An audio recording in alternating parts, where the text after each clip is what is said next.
This is fact. In 1989, federal authorities arrested what they called the Cornbread Mafia. It was the largest domestic marijuana producing operation in American history. They confiscated 182 tons of dope that had a street value in 1989 of $400 million. Federal marshals arrested 56 men in 5 states, but every one of them came from the same little community, Marion County, Kentucky, and I ran the newspaper there at the time. I covered all of the events of what locals call the marijuana years, before the federal authorities arrested Marion County men who had been sent out to grow dope somewhere else because it got too hot to grow it at home like they'd been doing for the previous decade.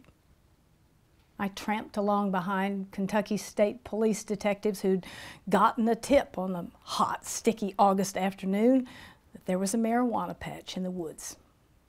I rode along in Drug Enforcement Agency helicopters flying at treetop level, looking for a particular shade of marijuana green in the windswept foliage below.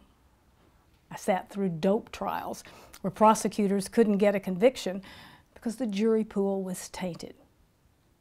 I watched a whole generation of Kentucky farm boys vanish into federal prisons with 20-year mandatory sentences. I saw marijuana growing destroy a simple, decent little community. One of the county's federal judges put his finger on it when he said, "Easy money breeds greed and evil as surely as a fly breeds maggots." So that's where the story for Homegrown came from. I literally made a list of the real events I had covered during those years, of a dope grower who got off in court by claiming he'd just been turtle fishing, of little kids finding piles of money in an abandoned building, of farmers who hadn't grown an ear of corn in 5 years, living like kings. And from that, I fashioned a runaway train story. Homegrown is not the true story of the rise and fall of the Cornbread Mafia. It is fiction. But it is as real as what actually did happen. I know. I was there.